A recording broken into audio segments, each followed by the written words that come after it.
Hello అండి, అందరూ ఏం చేస్తున్నారు? బాగున్నారా? నేనైతే చాలా చాలా బాగున్నానండి. ఇంక ఇవాళైతే గురువారం కదా, సాయంత్రం చపాతీ చేసుకుందామని అనుకోలేదు.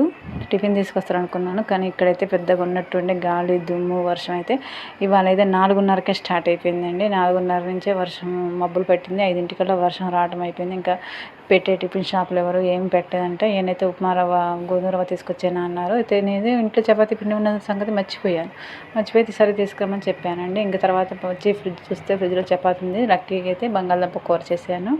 బంగాళదుంప టమాటా కర్రీ చేశాను కదా. ఇంకా చపాతీ అయితే బయట క్లైమేట్ చల్లగా ఉంది కదా, చపాతీ బంగాళదుంప కుర్మా బాగుంటుంది కదా అని ఇంకా టిఫిన్ అయితే చపాతీ చేస్తున్నాను. నేనైతే చపాతీ పిండికి ఇది వాడతానండి, మామూలుగా పూరి పిండి వాడతాను, చపాతీ పిండి వాడను. ఎందుకంటే చపాతీ పిండి మాకెందుకు నచ్చదు.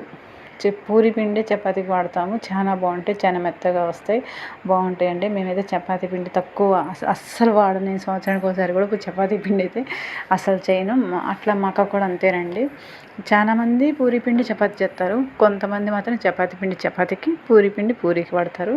నేను మాత్రం పూరికైనా చపాతీకైనా ఒక పిండి వాడతాను. మీరందరూ ఏ పిండి వాడతారు, ఎలా చేస్తారు? ఇంకా అందరైతే బాగున్నారు. మీకు ఇక్కడ కూడా వర్షాలు పడ్డాయి. ఇక్కడ అందరి భద్రాచలంలో వర్షం పడి పిడుగు పడి అసలుకి మొత్తం కాలిపోయిందండి.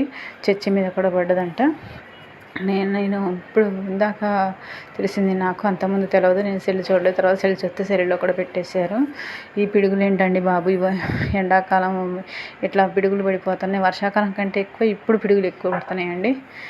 భయం వేస్తుంది పిడుగులు పడితే. అసలు కొబ్బరి చెట్టు అయితే, పచ్చని చెట్టే కాలిపోతూ ఉంది, బాగా కాలిపోతుందండి. ఎక్కడో ఎప్పుడో పిడుగులు పట్టడం చూసాం, కానీ ఇప్పుడైతే కలియుగంలో రియల్గా ఇళ్ళ మధ్యలో పడుతుంది. ఇంతకుముందు ఏ చెట్ల దగ్గర పడేదండి. అందరికీ